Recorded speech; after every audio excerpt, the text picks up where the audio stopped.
Hi friends, Shilpa's channel ಹಾಸನ್ಗೆ ಎಲ್ರಿಗೂ ಸ್ವಾಗತ. ನಾನಿವತ್ತು ಸೋರೆಕಾಯಿಯಿಂದ ಪಲ್ಯ ಮಾಡೋದು ಹೇಗೆ ಅಂತೇಳಿ ತಿಳಿಸ್ಕೊಡ್ತಾ ಇದ್ದೀನಿ. ಬನ್ನಿ. ನಮ್ಮ ಕಡೆ ಇದನ್ನು ಸೋರೆಕಾಯಿ ಅಂತೇಳಿ ಕರಿತೀವಿ. ನಿಮ್ಮ ಕಡೆ ಏನಂತ ಕರೀತಾರೋ ಗೊತ್ತಿಲ್ಲ, ಕಮೆಂಟಲ್ಲಿ ತಿಳಿಸಿ ಏನಂತ ಕರೀತಾರೆ ಅಂತ. ಇಂಗ್ಲೀಷಲ್ಲಿ ಪಂಪ್ಕಿನ್ ಅಂತ ಹೇಳಿ ಕರಿತೀವಿ.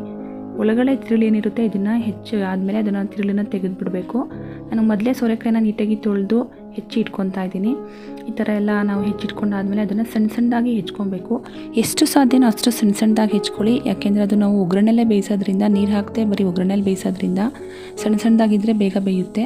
ನೋಡಿ, ಈ ಥರ ಎಲ್ಲ ಹೆಚ್ಚಿಟ್ಕೊಂಡಾದಮೇಲೆ ಈರುಳ್ಳಿ ಒಂದು 4ಕ್ಕೂ ಜಾಸ್ತಿ ಈರುಳ್ಳಿ ತೊಗೊಂಡಿದ್ದೀನಿ, ಮೀಡಿಯಮ್ ಸೈಜು. ಸಾಂಬಾರು ಸೊಪ್ಪು, ಹಸಿಮೆಣಸಿನ್ಕಾಯಿನ ಜಾಸ್ತಿನೇ ತೊಗೊಳ್ಳಿ, ಯಾಕೆಂದರೆ ಅದು ಸ್ವೀಟ್ ಇರುತ್ತೆ, ಹಾಗಾಗಿ ಇಲ್ಲಾಂದರೆ ಚೆನ್ನಾಗಾಗಲ್ಲ. ಕರ್ಬೇವಿನ ಸೊಪ್ಪು ಅಷ್ಟೇ ಸ್ವಲ್ಪ ಜಾಸ್ತಿನೇ ತೊಗೊಳ್ಳಿ, ಚೆನ್ನಾಗಾಗುತ್ತೆ. ಒಂದು ಬಾಣಲೆಗೆ ಎಣ್ಣೆನ ಹಾಕಿ ನಾನು ಅದಕ್ಕೆ ಕರ್ಬೇವಿನ ಸೊಪ್ಪು ಮತ್ತು ಸಾಸಿವೆ ಇದನ್ನೆಲ್ಲ ಹಾಕಿ ಚಟಪಟ ಅಂದಾದಮೇಲೆ ಕಡಲೆಬೇಳೆನ ಹಾಕ್ತಾಯಿದ್ದೀನಿ. ಕಡಲೆಬೇಳೆನ ಜಾಸ್ತಿ ಬಾಡಿಸ್ಬೇಡಿ, ಅದು ರಫ್ ಆಗುತ್ತೆ. ಹಾಗಾಗಿ ಸ್ವಲ್ಪ ಹೊಂಬಣ್ಣ ಬಂದಾದಮೇಲೆ ಅದಕ್ಕೆ ನಾವು ಇವಾಗ ಹಸಿಮೆಣಸಿನ್ಕಾಯಿನ ಸೇರಿಸ್ಕೊಬೇಕು. ನೋಡಿ, ಇವಾಗ ಹೊಂಬಣ್ಣ ಬಂದಿದೆ. ಈ ಟೈಮ್ಗೆ ಹಸಿಮೆಣಸಿನ್ಕಾಯಿನ ಸೇರಿಸ್ಕೊತಾ ಇದ್ದೀನಿ.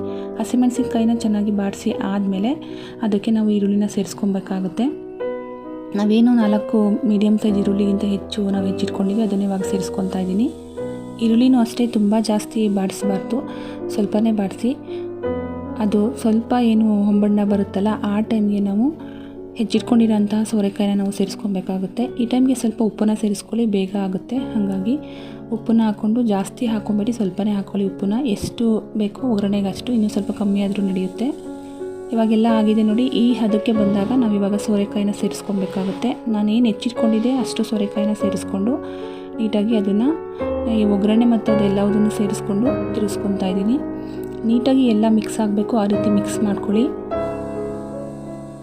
ನಾವು ಏನು ಬಾಣಲಿ ತೊಗೋತೀವಲ್ಲ, ಅದು ಸ್ವಲ್ಪ ದಪ್ಪ ತಳದ ಬಾಣಲಿನ ತೊಗೊಬೇಕಾಗುತ್ತೆ.